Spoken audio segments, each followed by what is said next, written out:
Bro జై బాలయ్య అని comment చేసి చూడండి, జై బాలయ్య అని కామెంట్ చేసి చూడండి అన్న. ఇప్పుడు మనకు బాలకృష్ణ గారి డాకు మహారాజ్ టీజర్ రికార్డుల మీద రికార్డులు సృష్టిస్తుంది కదా, అంటే మీకు ఎలా అనిపిస్తుంది మరి? ఇప్పుడు నాకైతే గూస్ బంప్స్ వచ్చింది అన్న. అంటే 1 minute 30 seconds ఉంది కానీ అసలు గూస్ బంప్స్ వచ్చింది. చూడగానే అర్థమైంది అన్న టీజర్ భారీ బడ్జెట్ అని. ఎట్లాగో మన బాలకృష్ణ అఖండ ఈ పెద్ద పెద్ద సినిమాలు తీసిన కన్నా అసలు అంటే నాకు అసలు అర్థం కాదన్నా. అంటే హీరోయిన్లు ముసలోళ్ళు అయినా కూడా వాళ్ళని తీసి పెడతారు, ఆంటీ ఏజ్ వస్తేనే వాళ్ళు తీసి పెడతారు. బాలకృష్ణ మా నాన్న వాళ్ళ టైంలో కూడా హీరోనే, నాకు హీరోనే, రేపు నా కొడుకు కూడా హీరో అయ్యేటట్టున్నాడు అన్న. వామ్మ ఆ క్రేజ్ మాత్రం తగ్గట్లేదు అన్న.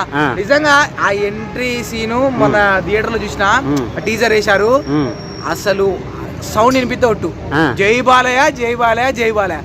నిజంగా బాలకృష్ణ గారు అసలు అటు రాజకీయాల్ని ఇటు సినిమాలను ఎట్లా మెయింటైన్ చేస్తానో అర్థం కాదు. చాలా మంది తప్పుకుంటారుగా, నిజంగా చాలా బాగుందన్న. అసలు వేరే టాడా టడా బీజిఎం వేరే లెవెల్ అన్న. అసలు గూస్ బంప్స్ వచ్చింది, బీజిఎంఏ వచ్చింది కరెక్ట్ గా డాకు మహారాజ్ కి సెట్ అయ్యేటట్టే ఉందన్న. బీజిఎం కూడా బాగుందన్న, ఓ ఎలివేషన్ కూడా బాగుంది. జస్ట్ మొత్తం బాడీ చూపించారు, జస్ట్ ఫేసే చూపించారు, అది కూడా టీజర్ అయిపోతుంది అన్నప్పుడు చూపించింది. మస్తు అనిపించింది అన్న. మొత్తం ఆ రాజ్యం గురించి నడుస్తుంది. సో సినిమా అయితే చాలా డిఫరెంట్ గా స్టోరీ హిస్టరీ వైపు పోయిద్దని అనిపిస్తుంది. ఇక హిస్టరీ తెలుసు కదా, బాలకృష్ణ హిస్టరీ అంటే ఇక మనం చెప్పనక్కర్లేదు, ఆ రేంజ్ లో ఉండబోతుంది అన్న. ఓవరాల్ గా సినిమా హిట్ అనుకుంటున్నారా మరి? అన్న బాలకృష్ణ సినిమా నువ్వు హిట్ అని అడగద్దు, కొడతారు ఫ్యాన్స్. వేరే సినిమా థియేటర్ లోకి పోయినా కూడా బాలకృష్ణ గురించి నెగిటివ్ మాట్లాడితే పగలు తెగుతారు, అది అట్లుంటది. Okay bro. అన్న చూసే వాళ్ళందరూ ఖచ్చితంగా జై బాలయ్య అని కామెంట్ చేసి చూడండి, జై బాలయ్య అని ఖచ్చితంగా 200% కామెంట్ చేసి సబ్స్క్రైబ్ చేసి చూడండి అన్న. ఇప్పుడు డాకు మహారాజ్ టీజర్ బాలకృష్ణ గారిది చాలా రికార్డుల మీద రికార్డులు సృష్టిస్తుంది కదా టీజర్, మీకు ఎలా అనిపిస్తుంది ఇప్పుడు? టీజర్ వైజ్ అయితే అసలు బాబీ కొనల ఆఫ్టర్ వాల్టర్ వీరయ్య అద్దరు కొట్టేసినారు బాలకృష్ణ గారితో. డాకు మహారాజ్ అన్నట్టు ఆ కాలంలో ఎలా డాకుస్ మొత్తం గుర్రం మీద వస్తుంటే బాలకృష్ణ గారు ఈ ఏజ్ లో ఆయన 50 years అయిందంట సినిమా ఫీల్డ్కి వచ్చి. అసలు అలా అనిపించడం ఆయన చేసిన క్యారెక్టరే లేదు, ఇదైతే దుమ్ము దులిపేస్తున్నారు. ఆ గుర్రపు స్వారీలో పెద్ద ఎన్టీఆర్ గారిని చూసినట్టే అనిపించింది భయ్య నాకైతే. గుర్రపు సారీ అంటే పెద్ద ఎన్టీఆర్ గారు, దాని తర్వాత బాలకృష్ణ గారు అద్దూర్స్ అనిపించారు దీంట్లో ఈ టీజర్ లో అయితే. రికార్డ్ టీజర్ అయితే అసలు మొత్తం బాహుబలి రికార్డు 1 million views దాటిపోయినాయంట.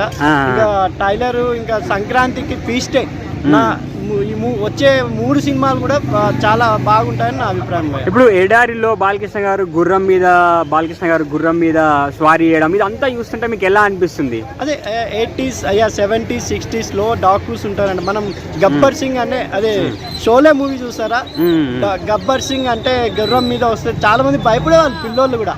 అలా బాలకృష్ణ గట్ట భయం లేకపోయినా ఒక మంచి సమాజానికి మంచి చేసే డాకులా ఉంటారేమో అనిపిస్తుంది నాకు. ఆయన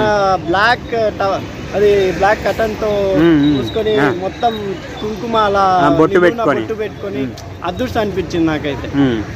అంటే ఇప్పుడు బాలకృష్ణ గారు నెక్స్ట్ ఎలాంటి మూవీస్ తీస్తే మీకు హ్యాపీ? అదే బాలకృష్ణ గారు ఇప్పుడు బోయపాటి శ్రీను అంటే రొటీన్ ఫ్యాక్షన్, ఇప్పుడు డాకు మహారాజ్తో కొంచెం వెరైటీగా ఒక బ్యాక్ డ్రాప్ డాకు గురించి ఒక సమాజం గురించి హెల్ప్ చేస్తే బాగుంటుంది. ఎందుకంటే ఆయన వ్యక్తిపరంగా చాలా మంచోరు అండ్ బసవ తారక కూడా నడుపుతున్నారు కాబట్టి అన్స్టాబుల్లో కూడా ఎంత బాగా యాక్ట్ మనందరినీ అలరిస్తున్నారు బాలకృష్ణ గారు. అలాంటి బాలకృష్ణ గారి సినిమా ఈ డాకు మహారాజ్ చాలా బాగా ఆడాలని నేను కోరుకుంటున్నాను. నెక్స్ట్ ఇప్పుడు బాలకృష్ణ గారి మూవీస్ లో మీకు ఏ మూవీ అంటే ఎక్కువ ఇష్టం? ఇప్పటివరకు వచ్చిన అఖండ మ్యూజిక్ పరంగా కానీ ఆ అఘోరా గెటప్ లో కానీ రియల్ అదే కదా. ఇప్పుడు తెలుగు అందరూ మలయాళం మూవీస్ తమిళ మూవీస్ బాగుంటుంది. అఖండాలో రియల్ గా ఆయన హెయిర్ మొత్తం విసిపెట్టేసి నీట్ గా పుష్టంగా ఒక తెలుగు హీరో స్టామినా చూపించారు.